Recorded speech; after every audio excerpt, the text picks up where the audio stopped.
Morning बच्चों। तो आज हम लोग क्या पढ़ेंगे? आज हम लोग पढ़ने वाले हैं स्टैंडर्ड 9th का 6th चैप्टर जो कि है लाइंस एंड एंगल्स। इसका फर्स्ट पार्ट आज हम लोग स्टार्ट करने वाले हैं बच्चों। तो हम लोग बहुत बेसिक्स से चलेंगे, ठीक है। तो सबसे पहले क्या है, चैप्टर के नाम पे आते हैं। नाम क्या है? Lines and angles. तो इससे पहले हम लोगों को ये जानना है कि आखिर लाइन क्या है, एंगल क्या है। उसके बाद ही हम लोग क्या कर सकते हैं कि उससे जुड़ा हुआ सवाल बना सकते हैं। जब तक बेसिक्स क्लियर ना हो तब तक हम लोग किसी भी चैप्टर में सवाल को सिर्फ बनाने से नहीं होता है, बेसिक्स का पहले क्लियर होना बहुत जरूरी होता है, ठीक है। तो वीडियो को बिल्कुल अंत तक देखेंगे। आज हम लोग डील करेंगे सिर्फ और सिर्फ बेसिक्स से। चलिए पहले पॉइंट में आ जाते हैं, ठीक है। तो लाइंस एंड एंगल्स, यहाँ सबसे पहला टर्म है हमारे लिए लाइंस, ठीक है। लाइन क्या है? तो लाइन को जानने से पहले हम लोगों को जानना होगा कि आखिर लाइन बना किससे है, ठीक है। तो आखिर किससे बना है? तो लाइंस जो बने हैं that is it is made by point, it is made with the help of point. तो पहले कुछ टर्म्स देख लेते हैं हम लोग, जो बेसिक टर्म्स इस चैप्टर में हम लोगों को सुनने को मिलेंगे। पहला टर्म है पॉइंट, दूसरा टर्म है लाइन, तीसरा टर्म है लाइन सेगमेंट, चौथा रे, देन एंगल, आर्म्स, वर्टेक्स। इसके बाद आ जाएंगे हम लोग टाइप्स ऑफ एंगल्स पे। Acute angle, right angle, obtuse angle, straight angle, reflex angle and complete angle. सभी चीज को हम लोग डिटेल्स में देखेंगे बच्चों। तो उससे पहले चलिए अब आ जाते हैं हम लोग बिल्कुल कंसेप्ट पे, ठीक है। पहला टर्म है पॉइंट। पॉइंट क्या है? So point is defined as an exact location. किसी भी चीज का एग्जैक्ट लोकेशन जो है वही पॉइंट कहलाता है। एक बड़े स्तर पर, एक बड़े सरफेस पे एक पर्टिकुलर जगह को निशान बना लेना, उसी को पॉइंट कहते हैं। बहुत बार हम लोग बड़े बड़े शहरों में घूमने जाते हैं और उस शहर में हम लोग क्या करते हैं कि किसी को अगर बताना हो कि हम कहाँ पे हैं तो एक पॉइंट का नाम बता देते हैं कि हाँ कहाँ पे हैं, तो रेलवे स्टेशन के पास है। तो ये एक पॉइंट हो गया, उस शहर में वो रेलवे स्टेशन एक पॉइंट हो गया। ठीक उसी तरह से इस पूरे चैप्टर में हम लोग पॉइंट किसको देखेंगे? एक एग्जैक्ट लोकेशन को, जो कि रिप्रेजेंट किससे होता है? सिर्फ और सिर्फ एक बिंदु से, ठीक है, एक पॉइंट से। So suppose let this point be P। मान लिया गया कि ये पॉइंट क्या है? ये पॉइंट है P, ठीक है, जिसको हम लोग P से डिनोट करते हैं। अब आ जाते हैं अगले टर्म में कि लाइन क्या है, ठीक है। तो लाइन क्या है?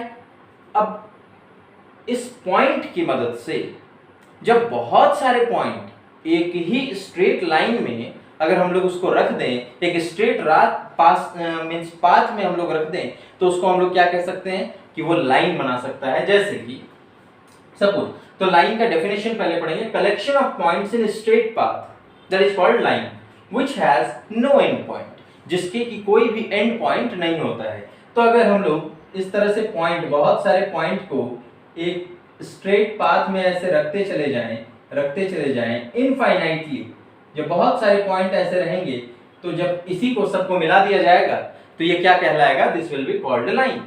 Now a line has very important point, that line has no end point। एक लाइन का कोई भी एंड पॉइंट नहीं होता है।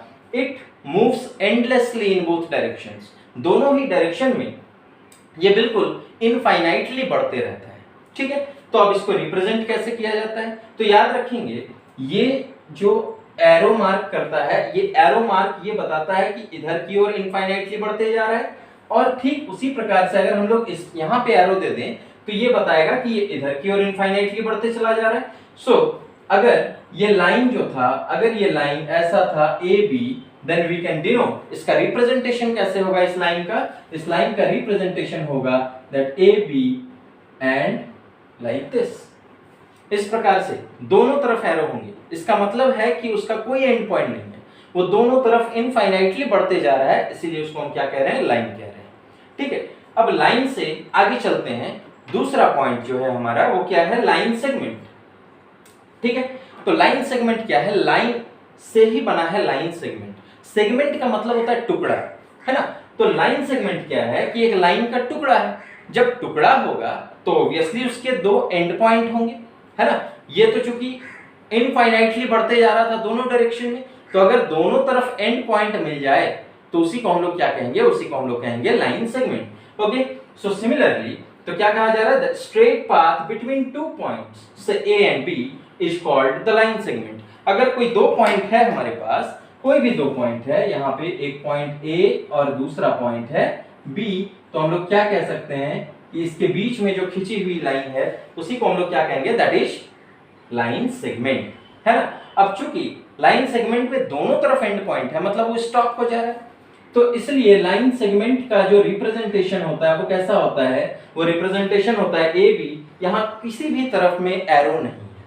ओके, कोई एरो नहीं है because it has finite length, इसका फाइनाइट लेंथ होता है, लेकिन लाइन का कोई फाइनाइट लेंथ नहीं होता है, वो एंडलेसली बढ़ते चलता है। ठीक है, अब आ जाते हैं हम लोग थर्ड पॉइंट में, जिसका की नाम क्या है, जो पढ़ना क्या है, रे। रे क्या है, किरण, है ना।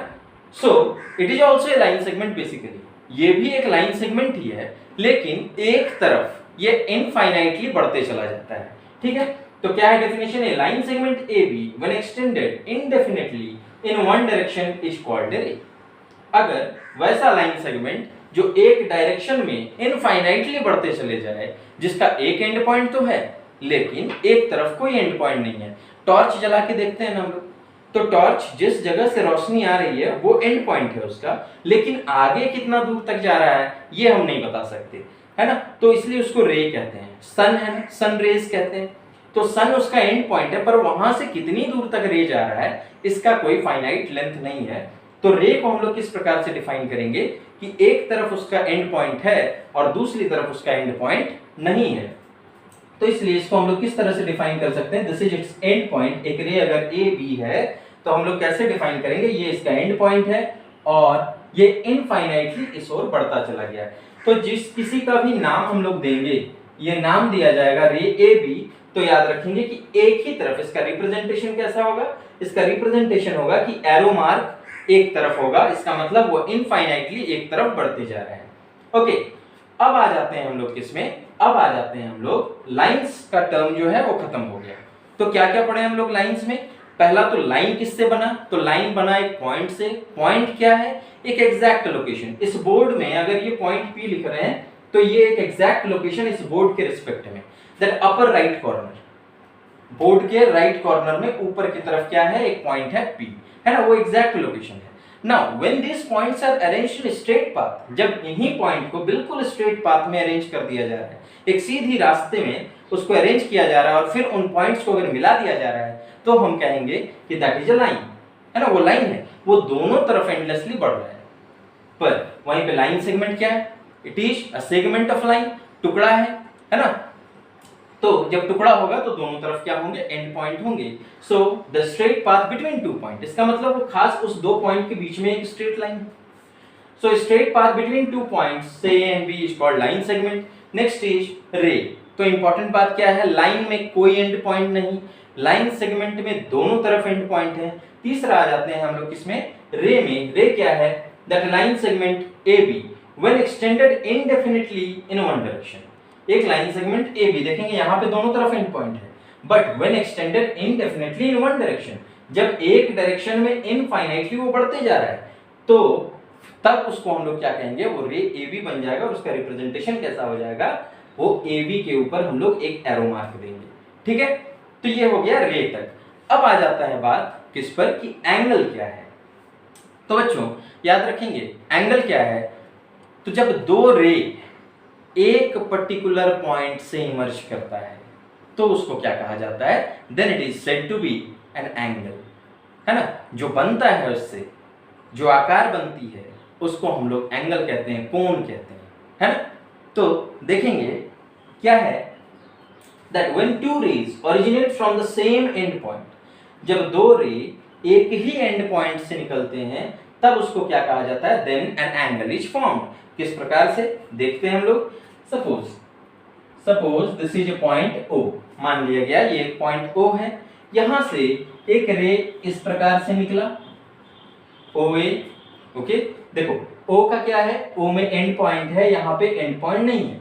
Okay, so OA is one रे, एक रे है ये। और अगर हम लोग ऐसा करते हैं कि दूसरा रे इस प्रकार से OB बना देते हैं, तो ये OA ये एक आर्म कहलाता है इसका, ये OB ये दूसरा आर्म कहलाता है। जो बना यहाँ पे इन दोनों के बीच में, ये इसका एंगल बना, this is its angle, and this end point, ये जो एंड पॉइंट है, this end point is known as its vertex. इसको हम लोग किस नाम से जानते हैं? उसको वर्टेक्स के नाम से जानते हैं। सो एंगल क्या कहा जा रहा है? When two rays originate from the same end point then an angle is formed. जब दो रे एक ही एंड पॉइंट से निकलते हैं तो एक एंगल का निर्माण होता है, एक एंगल बनता है। और ये जो दोनों रे हैं इनको आर्म कहा जाता है। उस एंगल का आर्म है कौन कौन? OA and OB, okay. And the rays making the angle is known as arms, and the end point, ये जो एंड पॉइंट है उसको हम लोग किस नाम से जानते हैं? That is known as its vertex. उसको उसका वर्टेक्स कहा जाता है, ठीक है। ये इसका एंगल है और ये इसका वर्टेक्स है। O is it's vertex. अब बात आ जाता है कि एंगल का रिप्रेजेंटेशन कैसे होगा, है ना। तो अब हम लोग देखेंगे एंगल का रिप्रेजेंटेशन कैसे होगा, और एंगल जो है वो कितने प्रकार के हो सकते हैं ये हम लोग देखेंगे, ओके। नाउ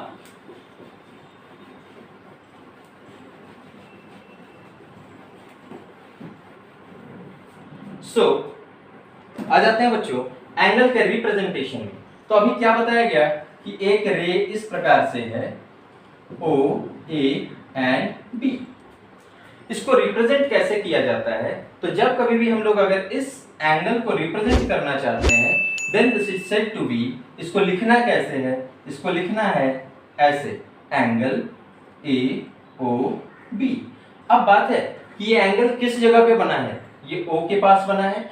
जहां पर बनता है वो लेटर हमेशा बीच में रहेगा, ठीक है। सो एंगल AOB, या इसी को हम लोग और क्या लिख सकते हैं? इसी को हम लोग लिख सकते हैं एंगल BOA, है ना। B से शुरू करेंगे तो BOA। जिस एंगल के बारे में बात कर रहे हैं वो लेटर कहां पे रहेगा? वो लेटर रहेगा जंक्शन पे बीच में, बिल्कुल, ठीक है। तो आइए AOB या BOA लिखें, दोनों ही सही है, ठीक है। दोनों में गलती कोई भी नहीं है। अब बात है कि ये एंगल आखिर क्या है? This is opening of the arms. ये तो जो दोनों आर्म्स हैं वो ओपन किस प्रकार से हो रहा है ना। तो इस प्रकार से ये अगर जंक्शन है तो ये ओपन जो हो रहा है, this opening makes different angles. ये अलग एक एंगल बना रहा है, यहाँ पे एक अलग एंगल बना रहा है, यहाँ एक अलग एंगल बन रहा है, इधर एक अलग एंगल बन रहा है। नाउ ये अगर इसको हम लोग खोलते हैं यहाँ से तो आखिर मैक्सिमम कहाँ तक जा सकता है? तो ये मैक्सिमम वापस यहीं तक जाएगा, है ना। तो यहां से लेकर यहां तक हम लोगों के पास 3 पड़ाव मिलते हैं, ठीक है। वो पड़ाव क्या क्या है?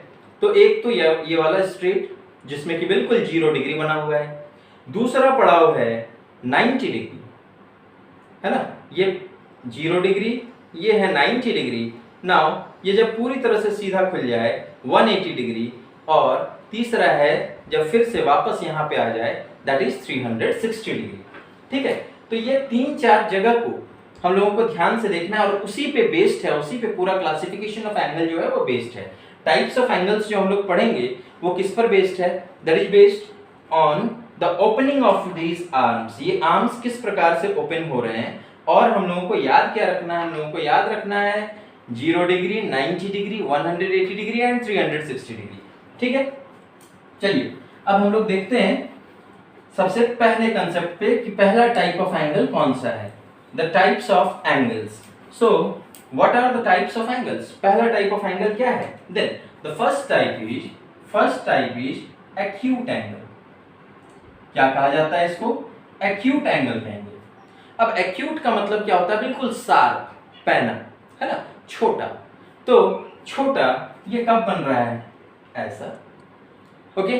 सो एनी एंगल, अगर ऐसा हो then any angle which lies between 0 degree to 90 degree, okay, any angle which lies between 0 degree to 90 degree, that angle is said to be acute angle। उसी को हम लोग क्या कहेंगे?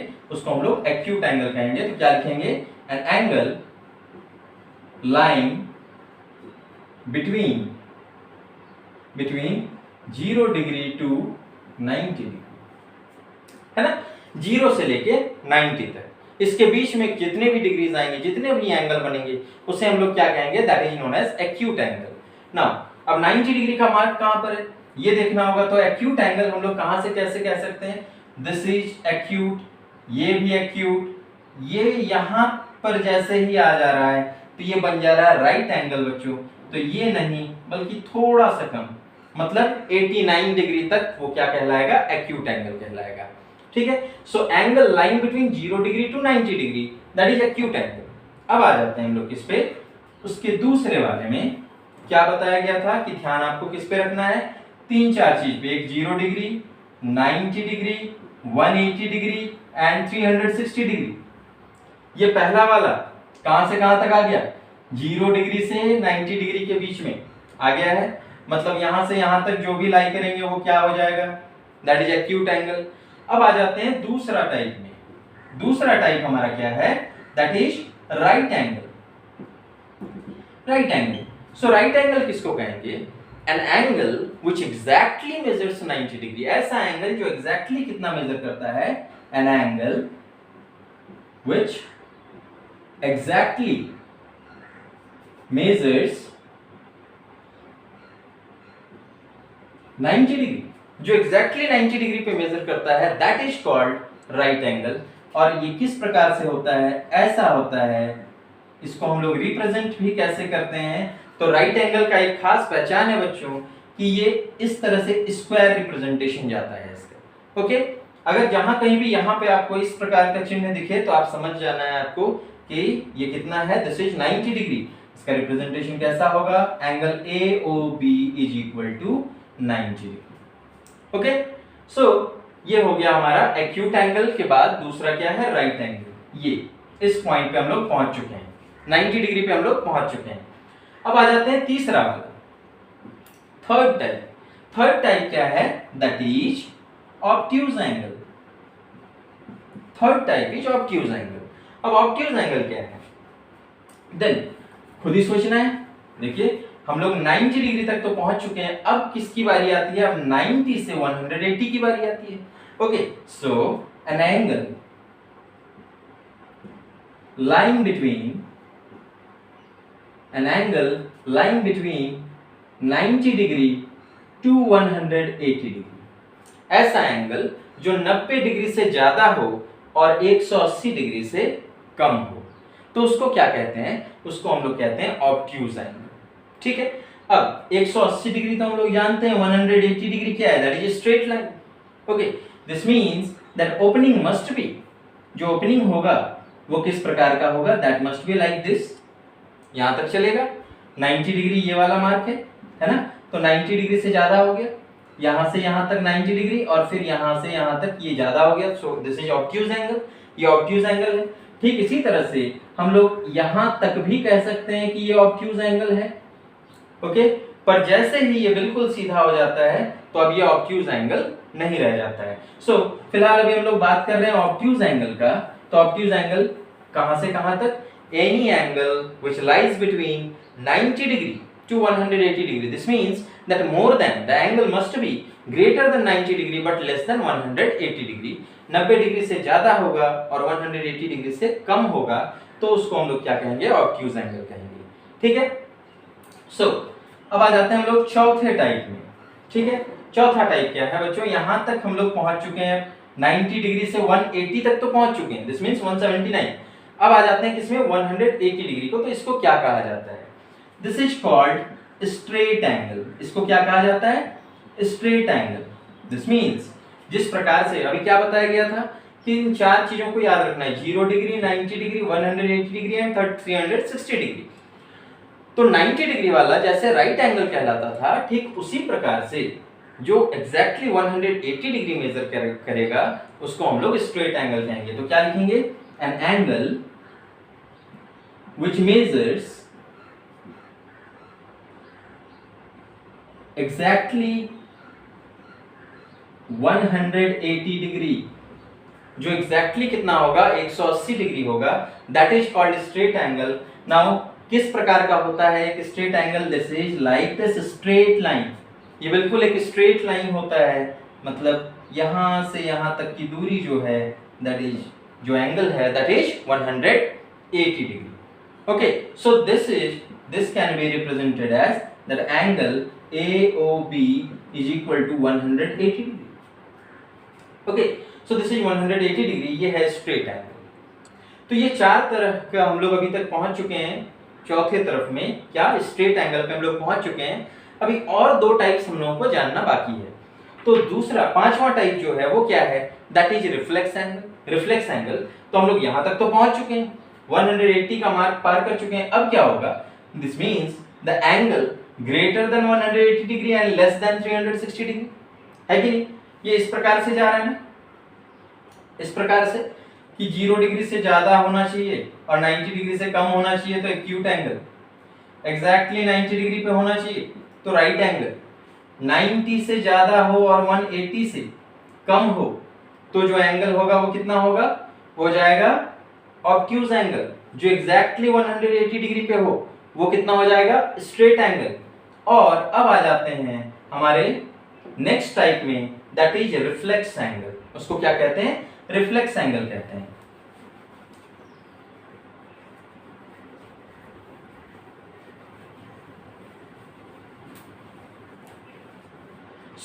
अब आ जाते हैं हम लोग पांचवें टाइप में, दैट इज रिफ्लेक्स एंगल।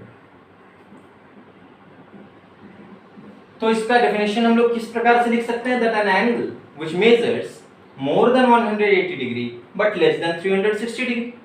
तो ये जो 360 डिग्री है वो आखिर कैसा होगा, ये ऐसा गया है ना। और अगर हम लोग ये देखते हैं, ये मार्क है 90 डिग्री का, सपोज दिस इज AOB। ये इधर जब बढ़ जाते हैं तो ये मार्क हो जाता है 180 डिग्री का। नाउ यहां से जब ज्यादा होने लगी, ये टिल्ट जो है, ये खुलने का जो तरीका है ना, ये आर्म जब खुलते हैं ये ऐसे सीधा ना होके अब अगर ऐसे टिल्ट होने लगे तो हम लोग क्या कहेंगे, then the angle which is formed here. अब ऐसा अगर एंगल बन जाए तो इसको हम लोग हटा दें, अब इस जगह को भी हटा दें, तो यहाँ पे क्या मिल रहा है हम लोगों को, इस प्रकार का एंगल मिल रहा है ना, जो कि 180 से भी क्या हो गया, ज्यादा हो गया। ओके, तो ऐसे एंगल को हम लोग क्या कहते हैं, ऐसे एंगल को हम लोग रिफ्लेक्स एंगल कहते हैं। तो क्या लिखेंगे यहाँ पे, the angle which measures or lies, which measures between 180 degree to 360 degree.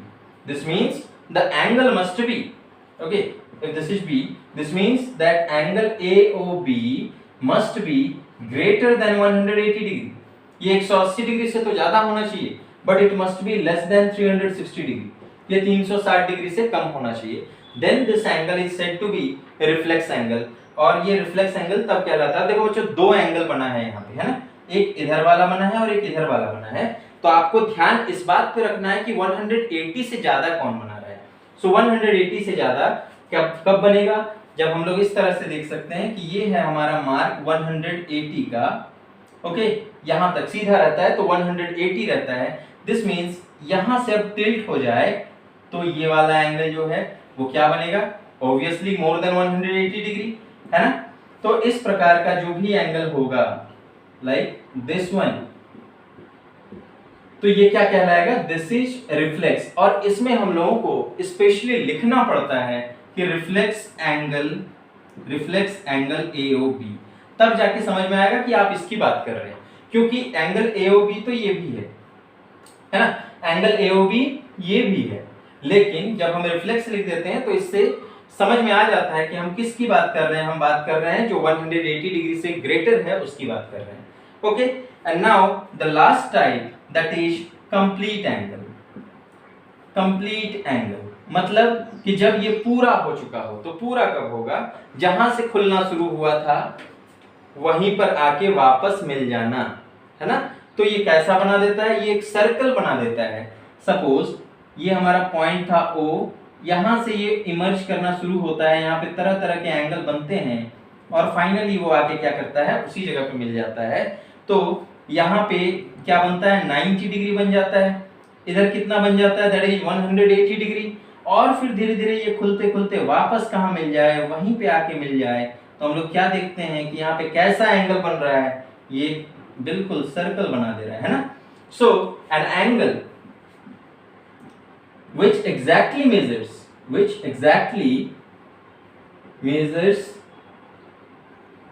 360 degree is called complete angle।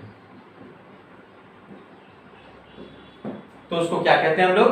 Complete angle कहते हैं। तो इस प्रकार से हम लोगों ने देखा कि किस प्रकार से कितने मतलब जो टाइप्स हैं हमारे एंगल के, 6 जो टाइप्स हैं वो उसको हम लोग किस प्रकार से क्लासिफाई करते हैं, है ना। तो सबसे पहला, एक बार फिर से मैं दोहरा देना चाहता हूं, सबसे पहला क्या बना? Acute angle. ध्यान में किसको रखना है बच्चों? ध्यान में रखेंगे इन 4 पॉइंट को, ठीक है। किन 4 पॉइंट को? ये 4 इंपॉर्टेंट पॉइंट है ना। 4 इंपॉर्टेंट पॉइंट मींस ये 4 measurement, 0 degree, 90 degree, 180 degree and 360 degree, ठीक है। जो 0 से 90 के बीच होगा दैट इज एक्यूट एंगल, छोटा है। जो एग्जैक्टली 90 होगा दैट इज राइट एंगल, वो क्या है? Right angle. जो 90 से 180 के बीच होगा दैट इज ऑब्ट्यूज एंगल। जो एग्जैक्टली 180 डिग्री होगा दैट इज स्ट्रेट एंगल। जो 180 से 360 डिग्री होगा वो क्या कहलाएगा? Reflex angle. यहां पे याद रखने की जरूरत है कि जब भी आप रिफ्लेक्स एंगल को डिनोट करें तो वो रिफ्लेक्स वाला वर्ड सामने लिखना होता है, ठीक है। एंड 360 डिग्री जब पूरा का पूरा हो जाता है वो, तो क्या कहलाता है? That is complete angle. Okay, तो ये 6 प्रकार के एंगल हैं बच्चों, जो कि जिसका विभाजन हम लोग एंगल के मेजरमेंट पे करते हैं, ठीक है। इसके मेजरमेंट पे हुआ है कि आखिर उसकी मेजरमेंट कितनी है। इसके बाद वाले वीडियो में हम लोग देखेंगे कि कॉम्प्लीमेंट्री एंगल किसको कहते हैं, सप्लीमेंट्री एंगल किसको कहते हैं, और उस पे बेस्ड कुछ क्वेश्चंस भी बनाएंगे। तो उम्मीद करते हैं कि आपको लाइंस एंड एंगल्स का जो बेसिक टर्म्स था वो समझ में आया होगा।